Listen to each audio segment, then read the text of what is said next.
Hello my beautiful people, আজকে তোমাদের সাথে শেয়ার করব একটা ব্লগ। আজকে আমি যাচ্ছি আমার মেয়ের 1 বছর বার্থডের ফটোশ্যুট করাতে। আমরা সবাই মিলে যাচ্ছি কারণ কি ওকে এন্টারটেন করার জন্য অনেক লোকজনের প্রয়োজন।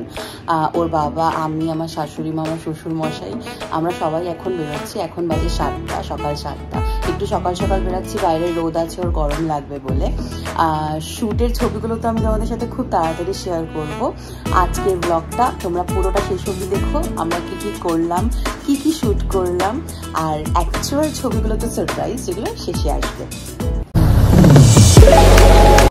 বেসিক্যালি আমার মেয়ে হওয়ার পর থেকে আমি ছোট ছোট সব কিছুরই শ্যুট করিয়েছি। যেমন ছোট যখন একদম প্রথম হয় তখন নিউবর্ন ফটোশ্যুট, ওর ক্রিসমাসে আমি ফটোশ্যুট করিয়েছি, প্রত্যেক মাসে আমি ছবি তুলেছি, প্রত্যেক মাসে বার্থডে সেলিব্রেট করেছি, আর ফাইনালি আর কয়েকদিনের মধ্যেই ওর 23 তারিখে ওর 1 বছরের জন্মদিন।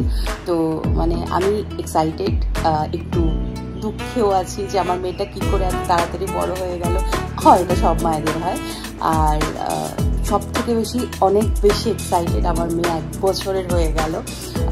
সো আমার কাছে এই ফটোশ্যুটগুলো ইম্পর্টেন্ট, কারণ কি আমি প্রত্যেকটা মেমোরিজ কালেক্ট করে রাখতে চাই।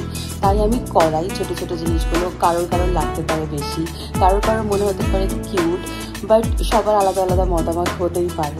বাট আমার মতে আমি মেমোরিজ কালেক্ট করছি। আমরা সবাই বেরিয়ে পড়েছি, নিজেদের গাড়িতেই যাচ্ছি, কারণ অনেক কিছু নিয়ে যেতে হচ্ছে একটা বাচ্চার, এত ছোট বাচ্চার অ্যাকচুয়ালি ফটোশ্যুট করাতে বাইরে যাওয়াটাও খুব টাফ, কারণ অনেক কিছু জিনিসপত্র নিতে হয়, খাওয়ার, খেলনা, ওর অনেকগুলো ড্রেস, অনেক কিছু ক্যারি করতে হয়। তাই নিজেদের গাড়িতেই যাচ্ছি। আর আমরা যে লোকেশনটা চুজ করেছি সেটা আমাদের বাড়ি থেকে প্রায় 20 কিলোমিটার। আসলে আমাদের যে ফটোগ্রাফার ভাই, ওর বাড়ির কাছেই একটা খুব সুন্দর জায়গাও চুজ করেছে ফটোশ্যুটের জন্য।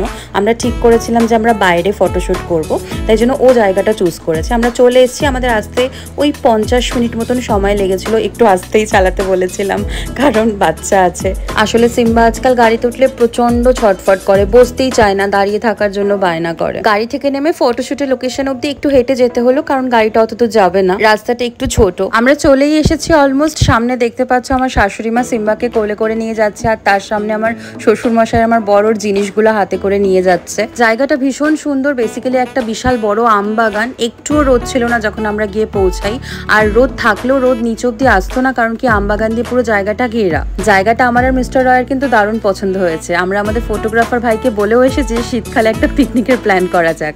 যাওয়ার পর আমরা একটু এদিক ওদিক ঘুরে নিলাম, কয়েকটা ছবি তুলে নিলাম, আর এদিকে ওরা বেসটা তৈরি করছে যেখানে ছবিটা তোলা হবে, ব্যাকগ্রাউন্ডটা।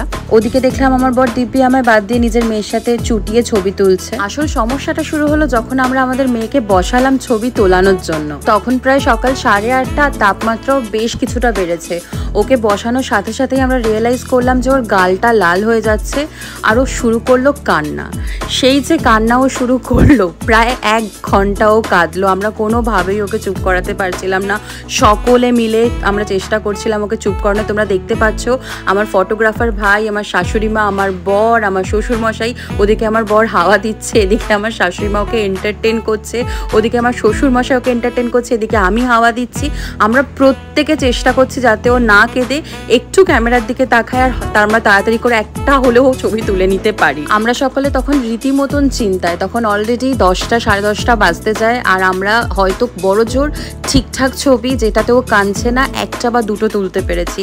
আমরা প্রত্যেকে তখন চিন্তিত যে কি করে ফটোশ্যুটটা কমপ্লিট হবে। এটাও সবেমাত্র প্রথম ড্রেস পরে ছবি তোলা, এরপরে আরও 5-6টা ড্রেস ওকে পরানো বাকি।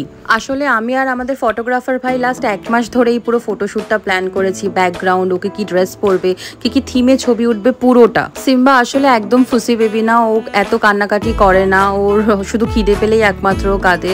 তাই ওকে এভাবে এতক্ষণ ধরে কাঁদতে দেখে আমরা সবাই খুব আপসেট হয়ে পড়ছিলাম। তাই আমরা ভাবলাম ওকে একটু দুধু খাইয়ে দিই, তাতে যদি ও একটু কমফোর্টেবল হতে পারে। তোমরা হয়তো ভিডিওতে দেখতেই পাচ্ছ যে গরমে ওর গালগুলো লাল হয়ে গিয়েছে, তবে দুধু খেয়ে ও একটু ভালো মুডে এলো। এতক্ষণে আমাদের অলরেডি 3টে জামাতে শ্যুট করা কমপ্লিট কমপ্লিট হয়ে গেছে কোনো রকম ভাবে। এটা আমাদের 4 নম্বর ড্রেসে শ্যুট চলছে। আর আসলে আমরা সব থেকে ভালোভাবে এই ড্রেসটাতেই, এই থিমটাতে শ্যুট করতে পেরেছি, কারণ শি ওয়াজ ভেরি হ্যাপি। ও তরমুজ খেতে খুব ভালোবাসে, আর তরমুজটা হাতে পেয়ে ও দারুণ খুশি হয়েছিল। এতক্ষণের কান্না কাটি চিল্লা মিল্লির পর, এতক্ষণ পর ওর মুখে একটু হাসি ফুটেছিল। যদিও আমার শাশুড়ি মা খুব চিন্তায় ছিল যে ও যদি ভুল করে দানা খেয়ে ফেলে, কিন্তু আমরা নজর রাখছিলাম যে জায়গাটাও ঘুরছে, সেখানে ফলটা থাকলেও দানাটা যেন ওর পেটে না যায়। আচ্ছা, এর মধ্যে তোমরা একটু কমেন্ট বক্সে এসে আমাকে কিন্তু অবশ্যই চটপট জানিয়ে ফেলো তোমরা তোমাদের বেবি নিউবর্ন ফটোশুট বা প্রি বার্থডে শুট কোথায় করেছিলে, ইনডোরে না আউটডোরে, আর কি কি থিমে তোমরা ফটোশুট করিয়েছিলে, আর যদি করাতে চাও ইন ফিউচার কি কি থিমে করাতে চাও। বাচ্চাদের কোনো কিছু আগে থেকে প্রেডিক্ট করা যায় না, তোমরা আগে থেকে কখনোই বুঝতে পারবে না বাচ্চা কিভাবে রিয়াক্ট করবে। তাই খুব কষ্ট করে ফটোশুটটা কমপ্লিট হলো। এই যে মাঝখানে আমার মামুনি আমার মেয়েকে আবার একটু তরমুজ খাইয়ে দিচ্ছে। আমার মেয়ের জন্মদিন মানে আগামী 23 তারিখ আমি তোমাদের সাথে শেয়ার করব ফাইনাল ছবিগুলো। আজকের ভিডিও এখানেই শেষ করছি। ভিডিওটা ভালো লেগে থাকলে অবশ্যই লাইক করো, কমেন্ট করে জানিও তোমাদের মতামত।